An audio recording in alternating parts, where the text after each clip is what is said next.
ಕರ್ನಾಟಕ ರಾಜ್ಯ ರೈತ ಸಂಘ ಹಾಗೂ ಹಸಿರು ಸೇನೆ ವಿಜಯಪುರ ಜಿಲ್ಲೆಯಲ್ಲಿ ಬೃಹತ್ ಪ್ರತಿಭಟನೆ ನಡೆಸಿದ್ರು. ಇವತ್ತು ಕೂಡ ಏನಪ್ಪ ವಿಷಯ ಅಂತಂದರೆ, ಬರಗಾಲ ಈಗಾಗಲೇ ಮುಂಗಾರು ಹಿಂಗಾರು ಎಲ್ಲ ಮಳೆಗಳು ಕೈಕೊಟ್ಟು 1.5 ವರ್ಷ ಆಗೋಯ್ತು. ಈಗಲೂ ಮಳೆ ಬರುತ್ತೋ ಇಲ್ವೋ ಅಂತ ರೈತ ಸಮುದಾಯ ಪಾಪ ತಲೆ ಮೇಲೆ ಕೈ ಹೊತ್ಕೊಂಡು ಕೂತಿದ್ದಾರೆ. ಕಂಗೆಟ್ಟ ರೈತ ಸಮುದಾಯ ಬರ ಪರಿಹಾರ ನೀಡಲೇಬೇಕು ಅಂತ ಅವರು ಕೇಳ್ತಾ ಇದ್ದಾರೆ. ಅವರು ಕೇವಲ ರಾಜ್ಯ ಸರ್ಕಾರ ಮಾತ್ರ ಅಲ್ಲ, ಕೇಂದ್ರ ಸರ್ಕಾರನೂ ಕೂಡ ಇದಕ್ಕೆ ಹೊಣೆ ಮಾಡ್ತಾ ಇದ್ದಾರೆ. ನಿಜ ಅದು. ಕೇಂದ್ರ ಸರ್ಕಾರ ಮತ್ತು ರಾಜ್ಯ ಸರ್ಕಾರಗಳು ಆಡ್ತಾ ಇರೋದು ಚಕ್ಕಂದದ ಆಟ ಬಲಿ ಆಗ್ತಾ ಇರೋದು ರೈತ ಸಮುದಾಯ ಮತ್ತು ಸಾರ್ವಜನಿಕರು, ಮತದಾರರು. ಯಾಕೆ ಹೀಗೆ ಮಾಡ್ತಾರೆ ಇವರು? ನೋಡಿ ಪಾಪ ಅವ್ರೇನು ಹೇಳ್ತಾರೆ ಅಂದರೆ, ಆಲ್ಮಟ್ಟಿ ಡ್ಯಾಮ್ ನಮ್ಮದೇನೆ, ಆದರೂ ಕುಡಿಯೋಕ್ಕೆ ನೀರಿಲ್ಲ ನಮಗೆ ಅಂತಾರೆ. ಎಂಥ ವಿಪರ್ಯಾಸ ನೋಡಿ. ಒಂದು ದೊಡ್ಡ ಡ್ಯಾಮ್ ಇದೆ, ಕುಡಿಯೋಕ್ಕೆ ನೀರಿಲ್ಲ, ಜಾನುವಾರುಗಳಿಗೆ ನೀರಿಲ್ಲ, ಮನುಷ್ಯರಿಗೆ ನೀರಿಲ್ಲ ಅಂತಂದರೆ ಹೇಗೆ? 22 ಏತ ನೀರಾವರಿ ಯೋಜನೆ ನಡೆದಿದ್ರೂ ಸಹ ಕುಡಿಯುವ ನೀರಿಲ್ಲ ಅಂತಾರೆ. ಅಂದರೆ 22 ಏತ ನೀರಾವರಿ ಯೋಜನೆ ಅಂದರೆ ಅದೆಷ್ಟು ಸಾವಿರ ಕೋಟಿ ಖರ್ಚಾಗಿರ್ಬೋದು ಇಲ್ಲಿವರೆಗೂ. ಅಂದರೆ ಸುಮ್ಮನೆ ಯೋಜನೆಗಳೆಲ್ಲ ಬೋಗಸ್ ಅಂತ ಆಯಿತು. ಅಷ್ಟಿಲ್ಲೇ ಯಾರೂ ಮಾತಾಡೋಕ್ಕೆ ಬರೋದಿಲ್ಲ. ರೈತ ಮುಖಂಡರು, ರೈತ ಹೋರಾಟಗಾರರು ಮಾತನಾಡ್ತಾರೆ ಅಂತಂದರೆ ಅದರಲ್ಲಿ ಸತ್ಯ ಇದ್ದೇ ಇರುತ್ತೆ. ನಾಚಿಕೆ ಆಗಬೇಕು, ವಿಶೇಷವಾಗಿ ಕೇಂದ್ರ ಸರ್ಕಾರಕ್ಕೆ ನಾಚಿಕೆ ಆಗಬೇಕು. ಕರ್ನಾಟಕ ರಾಜ್ಯನ ಯಾವಾಗಲೂ ಮಲತಾಯಿ ಧೋರಣೆ ಮಾಡುವಂಥ ಕೇಂದ್ರ ಸರ್ಕಾರಕ್ಕೆ ನಾಚಿಕೆ ಆಗಲೇಬೇಕು. ಇನ್ನಾದರೂ ಅವರು ಈಗ ನಡೀತಾ ಇರೋಂಥ ಚುನಾವಣೆ ಸಮಯದಲ್ಲಾದರೂ ರೈತರ ಮೇಲೆ ಗಮನ ಹರಿಸಿ ಕೊಡಬೇಕು. ಸುಮ್ಮನೆ ಓಡೋಗಿ ಓಟ್ ಕೇಳೋದಲ್ಲ.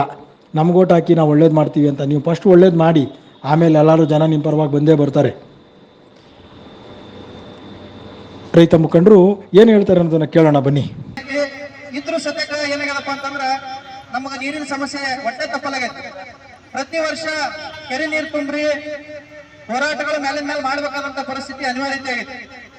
ಆಲಮಟ್ಟಿ ಜಲಾಶಯ ನಿಮಿತ್ತವಾಗಿ ಸುಮಾರು ಲಕ್ಷಾಂತರ ಎಕರೆ ಭೂಮಿಗಳನ್ನ ನಮ್ಮ ರೈತರು ತ್ಯಾಗ ಮಾಡಿದ್ದಾರೆ. ಆದ್ರೂ ಕೂಡ ನಮಗೆ ಕುಡಿಲಕ್ಕೆ ನೀರಿಲ್ಲಪ್ಪ ಅಂತಂದ್ರೆ ಕರ್ನಾಟಕದ ಯಾವುದೇ ಮೂಲೆಗೆ ಹೋದ್ರೂ ನಗ್ತಾರೆ ಇವತ್ತು. ಅದೇ ರೀತಿಯಾಗಿ ವಿಜಯಪುರ ಜಿಲ್ಲೆಯಲ್ಲಿ ಸುಮಾರು ಇಲ್ಲಿ ತನಕ 22 ಏತ ನೀರಾವರಿಗಳು ನಿಮ್ಮ ಗಮನಕ್ಕೆ ಇರಲಿಲ್ಲ ಎಲ್ಲರಿಗೆ. 22 ಏತ ನೀರಾವರಿಗಳು ಎದಕ್ಕಂತಾರ? ಯಾವೊಂದು ಏತ ನೀರಾವರಿ ಸಹಿತ ಕಂಪ್ಲೀಟ್ ಮುಗಿಲಿಲ್ಲ.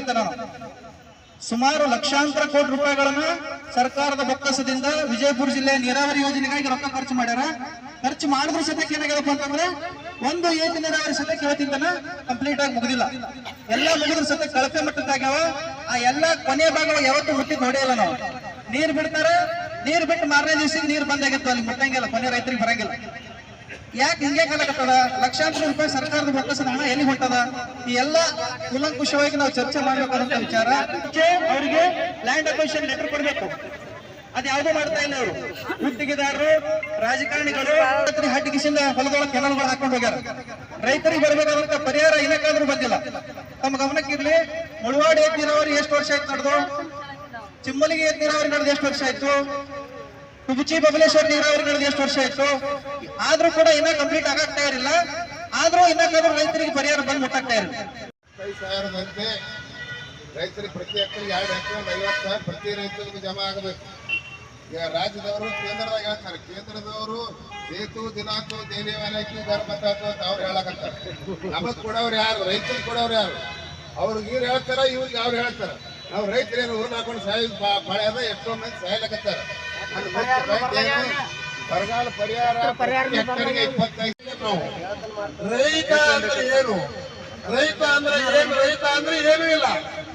ರೈತ ಅಂದ್ರೆ ಇಲ್ಲ ತಂದಂಗೆ ಆಯ್ತಲ್ಲ. ಅದಕ್ಕೆ ಇಲ್ಲಾರ್ದಂಗ ಅಂತಂದ್ರೆ ರೈತನಿಗೆ ಅಂತ ದೊಡ್ಡ ಗುಣ ಅದ. ಯಾರ ಮೇಲೂ ವಿಷಾಕಾರವಲ್ಲ, ಮತ್ತೊಬ್ಬರನ್ನ ಅಪಹಾಸ್ಯವಲ್ಲ, ಮತ್ತೊಬ್ಬರನ್ನ ಕಳು ಮಾಡಬೇಕನ್ನವಲ್ಲ, ಮತ್ತೊಬ್ಬರನ್ನ ತಿನ್ಬೇಕನ್ನವಲ್ಲ, ಮತ್ತೊಬ್ಬರಿಗೆ ಅನ್ಯಾಯ ಮಾಡಿ ಉಳಿಸಿಕೊಂಡು ಕಳಿಸಬೇಕನ್ನುವಂತ ರೈತರಲ್ಲಿ ಅವರಿಗೆ ಸಂಕೋಚ ಇಲ್ಲ. ಅದರ ಸಲುವಾಗಿ ಎಲ್ಲ ರೈತರು ಸಹಕಾರದಿಂದ, ಸಂತೋಷದಿಂದ ಇಷ್ಟು ಸಹಿತಕ್ಕೆ ಇದ್ರು ನೀವು ಎಲ್ಲರೂ ಆರಾಮ್ ಸರಿ ಒಂದು ತೂಗಮಂತ ಕುರ್ಚಿಗಳು ಹಾಕೊಂಡು ಆರಾಮ್ ಸರಿ ನೀವು ನಿದ್ದೆ ಮಾಡ್ತಾ ನಾವು ಈ ಉರಿ ಬಿಸಿಲಿನಲ್ಲಿ ನಾವಂತೂ ದಿಕ್ಕೇ ಇಲ್ಲ. ನಾವು ಬರಬೇಕಾಗ್ಯದ ಗಂಡು ಮಕ್ಕಳು. ಆ ತಾಯಂದಿರ ಮುಖಗಳನ್ನು ನೋಡಿರಿ ನೀವು. ಈ ಬರೆಗಾಲಿ ರೋಡಿನ ಮೇಲೆ ಕಾಲಿಟ್ರೆ ಕಾಲಿಗೆ ಅಂಗಾಲಿಗೆ ಗುಳ್ಳಿ ಬರ್ತಾವ ಸಾಲ್ತ. ಅಂತದ್ರಲ್ಲಿ ಅವ್ರು ಎಷ್ಟು ಕಷ್ಟ ಆದ್ರೆ ಅವ್ರು ಈ ರೋಡಿನ ಮೇಲೆ ಬಂದಿರಬೇಕು, ನಿಮ್ಮಲ್ಲಿ ಬಂದು ಕೂತಿರ್ಬೇಕು. ರೈತರ ಸಾಲ ಮನ್ನಾ ಮಾಡಿದ ಕೇಂದ್ರ ಮತ್ತು ರಾಜ್ಯ ಸರ್ಕಾರಕ್ಕೆ, ರೈತರ ಬರ ಪರಿಹಾರ ಕೊಡದ ಕೇಂದ್ರ ಮತ್ತು ರಾಜ್ಯ ಸರ್ಕಾರಕ್ಕೆ, ಕಬ್ಬಿನ ಬಾಕಿ ಕೊಡಿಸಿದ ರಾಜ್ಯ ಮತ್ತು ಕೇಂದ್ರ ಸರ್ಕಾರಕ್ಕೆ, ಕಬ್ಬಿನ ಬಾಕಿ ಕೊಡಿಸಿದ ಜಿಲ್ಲಾಡಳಿತಕ್ಕೆ, ಕಬ್ಬಿನ ಬಾಕಿ ಕೊಡಿಸಿದ ಜಿಲ್ಲಾಡಳಿತಕ್ಕೆ, ಕುಡಿಯಲು ನೀರು ಬಿಡದೆ ಇರತಕ್ಕಂತ ಜಿಲ್ಲಾಡಳಿತಕ್ಕೆ ಮುಂದೆ ಹೇಳಿ 2 ದಿವಸನಾಗ ಮೇವಿನಲ್ಲಿ ದಿವಸ ಒಣಮೇವ ಮತ್ತೆ ಹಸಿ ಮೇವನ್ನ ಅವ್ರು ಕೊಡ್ತಕ್ಕಂಥ ಸರ್ಕಾರ ಆದೇಶ ಐತಿ. ಅವ್ರ ತಕ್ಷಣ ಪ್ರಾರಂಭ ಮಾಡ್ತಕ್ಕಂಥ ಕೆಲಸ ಮಾಡಿಸ್ಕೊಂಡ್ರಿ. ದಯವಿಟ್ಟು ನಮ್ಮಲ್ಲಿ ಮೇವು ಇಲ್ಲದೆ ಹೇಳುದು ಬೇಡ. ನೀವು ಮೇವು ಇಲ್ಲದೆ ಇಲ್ಲಿ ಊರುಗಳ ಹೆಸರು ಬರ್ಸ್ರಿ. ಈಗ DC ಬಂದ ತಕ್ಷಣ DC ಅವರಿಗೆ ಅದನ್ನ ಕೊಟ್ಟು ಒಟ್ಟ ನಾಳೆಯಿಂದ ಅವ್ರಿಗೆ ಮೇವು ಮುಡಿಸ್ತಕ್ಕಂಥ ಕೆಲಸ ಅದನ್ನ ಜಿಲ್ಲಾಡಳಿತ ಜವಾಬ್ದಾರಿ ಮಾಡ್ಬೇಕಲ್ಲ. ಯಾಕಂತಂದ್ರೆ ದನ ಕರುಗಳಿಗೆ ಕುಡಿಲಿಕ್ಕೆ ನೀರಿಲ್ಲ.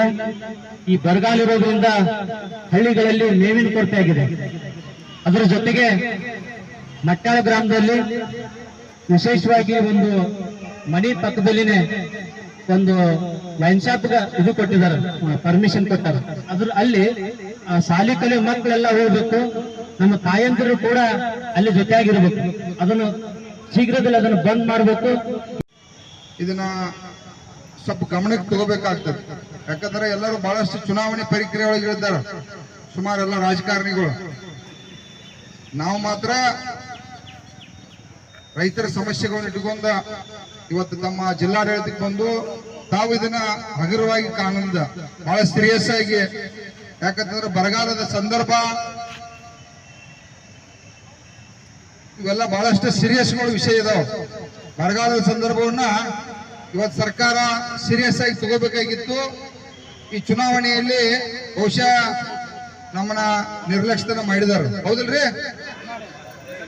ಆ ಕಾರಣಕ್ಕಾಗಿ ದಯವಿಟ್ಟು ಸಾಹೇಬ್ರು ನಾವು ಬಂದು DC ಅವರು ಬಾ ಅಂತೇಳಿ ಒತ್ತಾಯ ಇತ್ತು.